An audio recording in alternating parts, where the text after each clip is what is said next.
How many countries has America invaded since the Second World War? America has been in 19 wars since World War II. The death toll from modern American wars killed in the name of freedom is over 20 million and counting. They have overthrown 36 governments, attempted to assassinate over 50 foreign leaders, and dropped bombs on people in over 30 countries. Syria was the latest of 14 countries in the Islamic world that US forces have invaded, occupied, or bombed.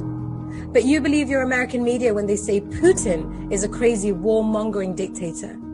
Is your self-righteous indignation based on an understanding of basic history, or just triggered by the next new bandwagon that is trending on mainstream media? 90% of these deaths are ordinary men, women, and children. They started the Korean War, the Vietnam War, the Gulf War. In the last 60 years or so, the list of countries the US invaded includes Bosnia, Cambodia, the Congo, Cuba, El Salvador, Guatemala, Indonesia. There's been wars in Iraq, wars in Afghanistan, wars in Syria, Central America. They are the global bullies, destroying any country in the name of democracy and human rights. But the intention has always been to strip the nation of its resources and enrich their military-industrial complex. Now, what about Britain? Did you know that there are only 22 countries in the world that the UK have not invaded or helped in starting a war?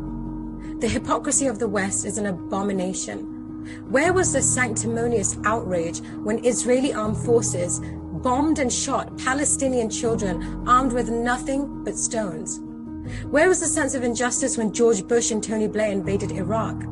Even after the UN weapons inspector Hans Blix visited Iraq and confirmed that there were no weapons of mass destruction.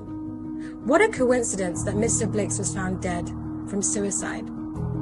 Do any of you actually know Ukraine is not even a sovereign country? The state of Ukraine does not exist. If people just stopped and educated themselves before flinging themselves into a frenzy of indignant theatrics all over social media, they would discover that in 2014, UN Secretary General Ban Ki-moon stated that since December 1991, Ukraine has not registered its borders as an independent country. Ukraine is still under the territory of Russia, and everything that happens in this area is in fact an internal matter of Russia. And as far as Putin is concerned, there is no invasion. But now suddenly you're all Ukrainian. You all stand with George Soros, Hillary Clinton, and Marina Abramovich. Everyone is so used to instant news, like instant coffee and instant noodles or instant text messages, you don't have the patience to step back, to query the historical context of present-day events, to educate yourself on an intricate and complicated ancient conflict.